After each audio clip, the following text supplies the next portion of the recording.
Revital Cohen is an artist that buried, like nuclear waste, this early work of hers that she did when she was still in school. It was just the turn of the millennium. She was at the Royal College of Art. And she had created a program that would enable computer users to scratch and make their computer bleed when it kept crashing, just out of anger, an expression of like angry energy. You're talking to a curator right now, and curators are not very scientifically correct sometimes. You know, they want to express to an audience as wide as possible, especially in a place like MoMA, concepts that sometimes are better expressed scientifically by the individual objects. But as a whole, exhibitions take a lot of license. And I'm talking to you today about the first exhibition. I didn't ask which one was the clicker that I needed to use, so I don't know which button it is. Oh, great. The first exhibition that opened the new building of the Museum of Modern Art in 2019 was very appropriately called Energy. And when the graphic design team of MoMA asked me what I wanted as the title wall, I said, I want solar flares. And that's what they came up with. It was an exhibition from the collection, therefore it only had objects that could be found in the collection. But I'm gonna take you through the path that my associate curator Anna Burkhardt and I went through to get to this display that was a way to open the Museum of Modern Art. And here are some views of the exhibition. We just looked at the whole collection and tried to find any type of energy that we could possibly find. So you'll see there are not really examples of transformation of energy, some others are representation, but we tried to propose the idea that design is energy and design is transformation. What I have been arguing for many years is that design takes revolutions that might happen in science, in history, in technology, and transforms them into life. But through a transformation of energy that percolates down what is studied by scientists like the one that we heard today, and people. So with this exhibition, we were trying to show how this energy is also translated by designers into their objects. It's a continuous flow, and Ercilia was talking about Heraclitean flow of energy that is mental, that is material, that is data-based, and that then flows onto the world. This is the 53rd Street.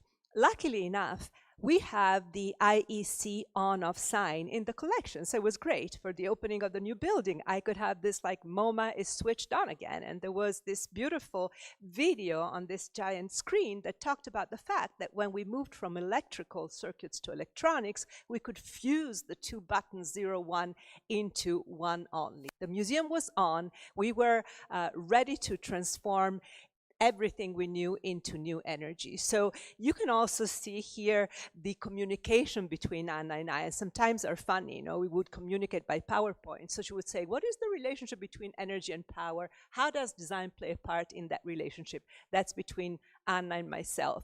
And then we started looking at the whole collection and talking about, well, of course, mechanical and kinetic energy. We have a lot of coils in the collection, a lot of propellers since the 1930s, because the funny thing is the museum was interested in the gut, in the inside part of energy since the very beginning. Coils and cams and even this linky are forms of display of energy that are in the collection and that could be shown to the public. Here are examples of transformation and augmentation of human energy through screw pulls, through through fins, and also through the eye writer that was designed for Tempt One, who was a graffiti artist in LA that got hit by ALS, by Lou Gehrig disease, and was stuck in bed.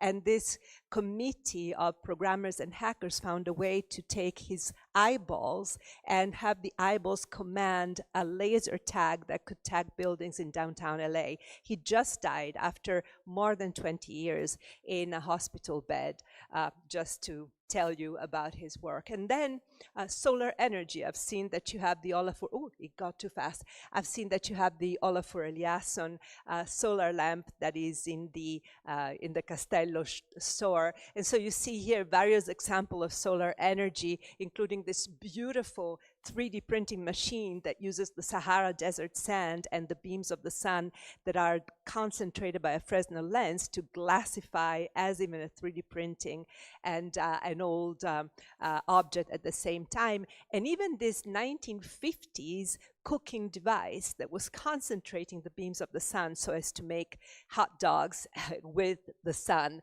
in the American desert. Other example of energy is also representations of wind energy within the collection, starting from this great visualization design, the wind map, that shows the wind over the territory in the United States in real time. You can access the map now as if it were the wind caressing a wheat field. It also has an archive that shows you when hurricane happened, how the wind pattern changed in an ominous way. And instead, light weeds that are these digital weeds that move when people walk in front of them, and that try to really make the physical nature of energy being transformed into a digital one, and so on and so forth. Many, many objects in the collection that Anna and I gathered trying to decide what to show in the end. Objects from very early on, electrical energy, of course, lots of lamps that then we abandoned along the way, but this is the way we were thinking. How do we represent the concept of energy? And of course, electronics of various kinds, LEDs. No, it was really like a panoply of possibilities, including this idea of also showing reproductive energy through the work of, once again, Revital. This artificial biological clock is a clock for a woman to control ovulations in her life by being connected also not only to her biology, but also to her stockbroker and to her office. It's this kind of idea that we can plan everything with a clock, but in truth, we cannot really. And Typosperma, who is another representation by a graphic designer in Israel who thought that we could maybe one day inject a letter into every sperm so that each ejaculation can become a poem. It was just like many different examples of ideas of energy. And you see here, they ranged also to furniture. Ingo Maurer's beautiful Porca Miseria from 1994. Video games. It was beautiful in that game, Czar's Revenge from 1982, an Atari game. The designer used the imperfection and the kind of like perturbation and turbulences in the CPU to actually make it into an obstacle that the player had to go through, or even representations of the prejudices about energy. That is a huggable atomic mushroom that Dunn and Raby designed so that people could hug their fears. So I'll go through just one or two particular objects just to show you how sometimes with collection objects we're able to also talk about complicated concepts. Masoud Hassani grew up in a part of Afghanistan that was riddled with minefields, and as a child he used to play with his friends and with his brothers by making these paper toys that were rolling toys that would be powered by the wind, and they would roll and they would have races, but sometimes they would end up in minefields, so they couldn't be retrieved.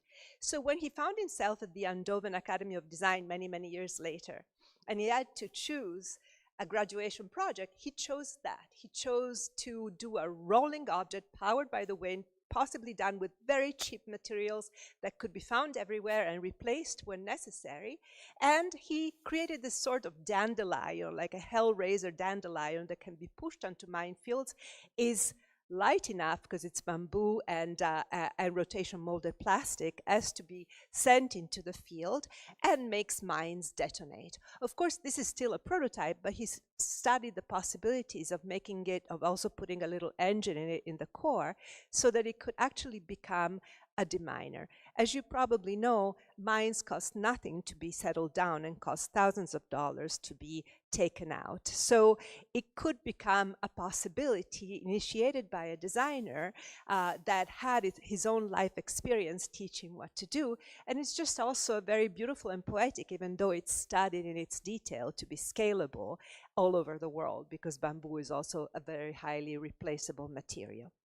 Another example of a great work that talks about energy is once again by Revital. She's one of my favorite designers. She now wants to be called an artist so she can pay the rent.